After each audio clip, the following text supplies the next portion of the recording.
I'm Adam. And I'm Acorn. And this is Where There's a Williams, There's a Way. Hey, Acorn, have you ever come across a leprechaun before? No, they don't really run in my circle. If you got a wish from a leprechaun, what would you wish for? An unlimited hot sauce supply.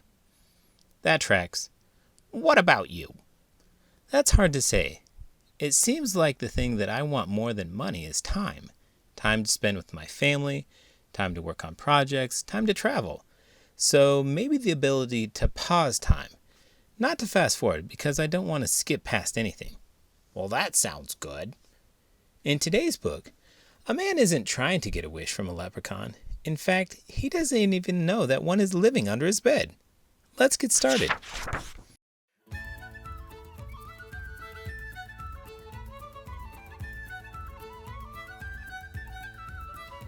The Leprechaun Under the Bed by Teresa Bateman, illustrated by Paul Meisel. Brian O'Shea enjoyed his privacy. A leprechaun can be alone without being lonely, he liked to say. Indeed, he would know, for he made a snug home beneath the ground in an out-of-the-way spot. But time went on. Big, tall human people moved nearer and nearer, until one day a man named Sean McDonald started building a stone cottage right overhead. Brian tried leprechaun magic to stop Sean. He made Sean see headless ghosts and even a banshee rising from the foundation stones of his new cottage. But his plan backfired. "It's just like my sainted mother always told me," Sean declared in delight. "The land of Ireland is full of magic and surprises." All too soon, a fine cottage stood over Brian's home, so he built a door under Sean's bed. On moonlit nights, Brian would cobble outside. When it rained, he worked under Sean's bed, deliberately disturbing the man's sleep.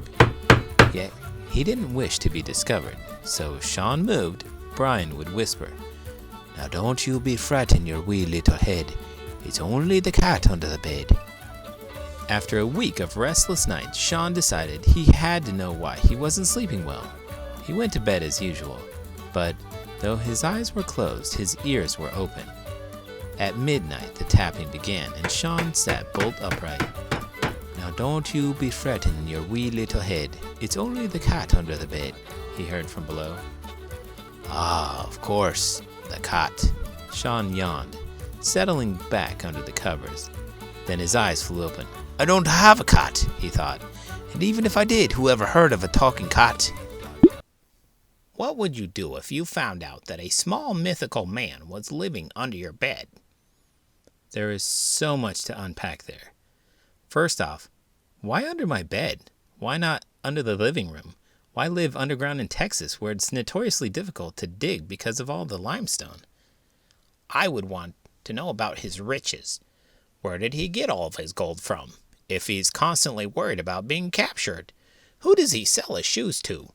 Does he take custom orders? I've worn specialized shoes since I was a teenager because I wear quadruple E-width shoes, but I've never worn a pair of custom-made shoes. I bet those would be pretty comfortable. I don't wear many shoes. Because you don't need to, since you already have trotters? I know that you don't mean any harm, but the term trotter is offensive to pigs. Oh, I'm so sorry. I had no idea. They're only called trotters when you're trying to eat them. I am so sorry. I don't want to eat your feet, I promise. So, what was under the bed? The answer popped into his head. Sean smiled. His mother had always said that a leprechaun in the house was a fine piece of luck he couldn't afford to lose. The next morning, Sean made a stirabout for breakfast and placed a bowl of it under the bed for the cat. At lunch, the bowl was empty, so he put in some stew. From that day on, every time he filled his own plate, he added a bit to the bowl under the bed. Sean was a hard-working man, but his small farm produced barely enough. Times grew hard and times grew harder, until there came a day when Sean went to bed with both his stomach and the bowl empty. The next morning, a gold coin gleamed in the middle of the kitchen table. "What a blessing it is to have a cat in the house," he remarked aloud before hurrying out to buy good food. They lived well for weeks on that coin, but soon the cupboards were bare again. and another gold coin appeared. Consider this alone, Sean said, until times are better. Thank you, cat. But when Sean went to buy his oatmeal and potatoes, there was more than one eyebrow raised in the village. A poor man might have saved 1 gold coin for hard times, but 2? Gossip ran like water through fingers, and as it spread, it grew. Sean McDonald must have a whole chest of gold coins hidden in his cottage. What many tongues say, be it true or not, many ears hear. 2 robbers caught wind of the tale and decided that no one deserved Sean's gossiped gold more than they did. One crisp, dry morning, they hid outside, waiting for Sean to leave. Then they slipped into his cottage, tossed the cupboards, and pried stones out of the fireplace. I see why rich people are paranoid. Because they're scared of losing their money, much like leprechauns? Kind of. How crazy is it that people find out that this guy may or may not have some gold pieces, and the first thing that they do is try to steal from him? You have to be careful. It would be constant nuisance trying to enjoy your money but not drawing too much attention to it. You know what a great way to trick people into thinking that you're poor? Wear tattered clothes? No, why would you want to wear old beaten up clothing? You're the one who asked. Be a teacher. What does that have to do with anything? If you're a teacher, then everyone assumes that you're poor, overworked, and a caring person. Well, aren't you? I am a caring person. Such a clatter made Brian poke his head up from under the bed. He was shocked at what he saw, but what happened next was worse. The cottage door swung open as Sean returned for a forgotten tool. In no more time than it takes to tell, the robbers tied the poor man to a chair. Tell us where you've hidden the gold, they bellowed. Fearing for Sean's safety, Brian banged his hammer against the floor to catch the robbers' attention. Hey now, what's that? One of the men asked. Fearing for Brian's safety, Sean spoke quickly. Now don't you be fretting your wee little head. It's only the cat under the bed. Cat? The man replied. Well, the bed's the only place we haven't looked. As Sean worried, Brian grinned. Both robbers stuck their heads under the bed, and there they saw exactly what Brian had told them. A cat. But this was a wild cat, eyes like lightning and claws like knives. The cat smiled at the robbers, then licked its lips as if it had found the sight of them. Tasty. With a shriek, the men tumbled backward, then fled as if the devil himself were at their heels.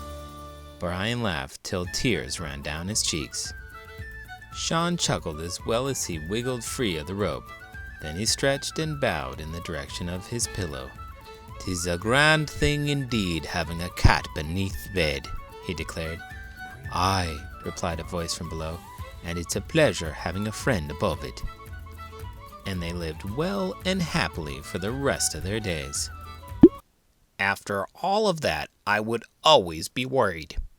Other robbers? Even though you have a magical little man helping protect you? But what about the wild cat? Where did that thing go? Is it going to want to come back? True, it seems like this man has an open door policy. He's always willing to talk things out? No, he's always leaving his door open. At least he has a new friend, and they don't have to pretend like the other isn't there. That's a good point. If you want to be a good friend, please make sure to give this video a thumbs up and subscribe to the channel. I'm Adam. And I'm Acorn. And this is Where There's a Williams, There's a Way. Did you know leprechauns have been protected by a European directive since 2009? According to the lobbyists, only 236 leprechauns survived on the Emerald Isle, and all of them live in Carlingford today. Fans gather there every year for the so-called Leprechaun Hunt.